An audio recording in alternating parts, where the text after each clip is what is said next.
नमस्कार दोस्तों, मैं रानी आज आप लोगों का हिस्ट्री का पार्ट 4 देखने जा रही हूँ, जिसमें है ऋग्वेद के बारे में, वेदों के बारे में पढ़ना है। तो हम सबसे पहले देखते हैं कि प्राचीनतम वेद अर्थात वेद होता क्या है। तो वेद एक शाब्दिक अर्थ है जिसका अर्थ ज्ञान होता है। वेदों की रचना वैदिक काल 1500 ईसा पूर्व से 600 ईसा पूर्व तक चला था, जिसमें वैदिक काल और उत्तर वैदिक काल चलता है। तो हम अभी देखते हैं प्राचीनतम ग्रंथ। तो वेद का शाब्दिक अर्थ ज्ञान है। वेदों का संकलन कृष्ण द्वैपायन में है और इनकी रचना वेद में है।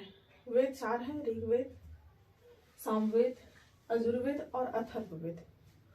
वेद 4 है और इनकी संकलन कृष्ण द्वैपायन में किया गया है, जिसमें ऋग्वेद, सामवेद, यजुर्वेद और अथर्ववेद है। तो जिसके बारे में अभी ऋग्वेद के बारे में देखते हैं। तो ऋग्वेद सबसे प्राचीनतम वेद है, तो आइए उसके बारे में देखते हैं। यह सबसे प्राचीनतम वेद है। इसकी रचना 35,000 साल पहले हुई थी।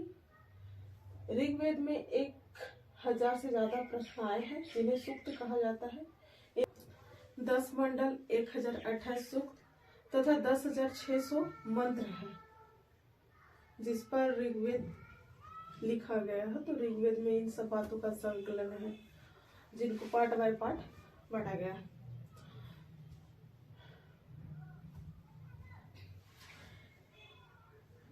ऋग्वेद की भाषा प्राकृत संस्कृत है, या कह सकते हैं वैदिक संस्कृत है। इस ऋग्वेद में प्रमुख देवता अग्नि, इंद्र और सोम, जिन्हें वृक्षों का देवता भी कह सकते हैं। अग्नि देवता को इसलिए उस समय प्रमुख देवता माना गया था, क्योंकि उस समय के लोगों को ऐसा लगता था कि जो अग्नि है, मतलब कहने का अर्थ है कि यज्ञ के द्वारा हम भगवान तक अपने जो बात है, जो बात होती है, उसे हम पहुंचा सकते हैं।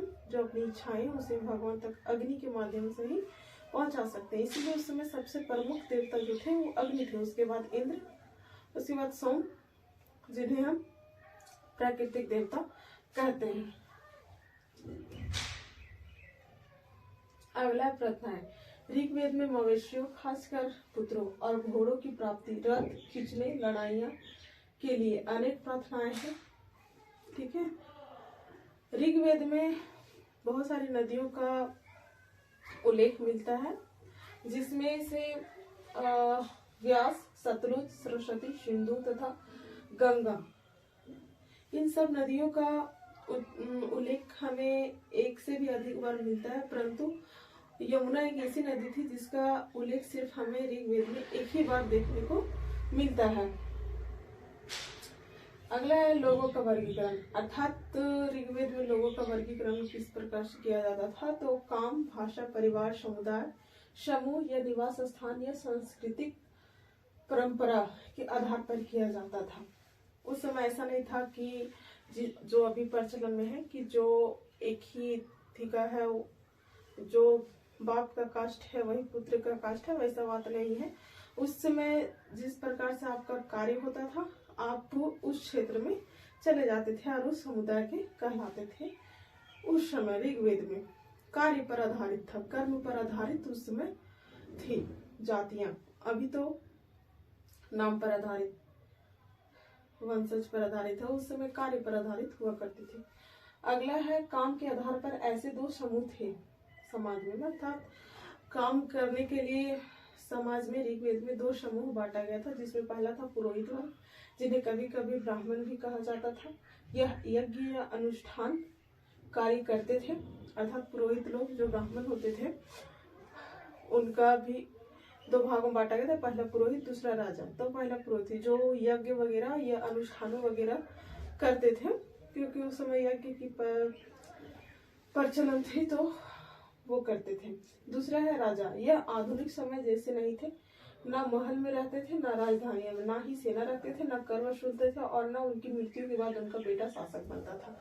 अर्थात कहने का अर्थ है कि जो हम देखते हैं शासक को कि राजा का ही जो पुत्र होता है वो राजा बनता है। वो लोग एक क्षेत्र को अपनी राजधानी बनाते, वहां रहते हैं और अपने देश पर शासन करते हैं और लोगों से या किसानों से, सभी जनता से कर वसूलते हैं। तो उस समय ऐसे राजा नहीं हुआ करते थे। वो लोग अपना ना तो राजधानियां बनाते थे, ना रहते थे राजधानियों में, ना ही वो लोग कर वसूलते थे और ना ही उनकी मृत्यु के बाद उनका पुत्र शासक बनता था। जो योग्य का होता था वो बनता था। हम पहले भी देख चुके हैं कि मतलब जो जिस कार्य के लिए कुशल होता था उसे वही कार्य दिया जाता था। अगला है जनता व पूरे समाज के लिए। जन, इसका प्रयोग आज भी होता है। दूसरा विश्व, जिसका वैश्य शब्द निकला है। जिन लोगों ने प्रार्थनाओं की रचना की वे खुद को आर्य कहते थे, वह विरोधियों को दास या दस्यु कहते थे। अर्थात कहने का अर्थ है कि जो उस समय ऋग्वेद काल में वेदों की रचना किए थे वो लोग खुद को आर्य कहते थे और जो लोग बच गए, जो विरोध करते थे, उन लोगों को दास या दस्यु कहा जाता था। उस समय भी जन का प्रचलन था। अब जो अभी भी है जन, जनता, उस समय भी था। तो आज के लिए ही तक, फिर देखते हैं कल। Thank you.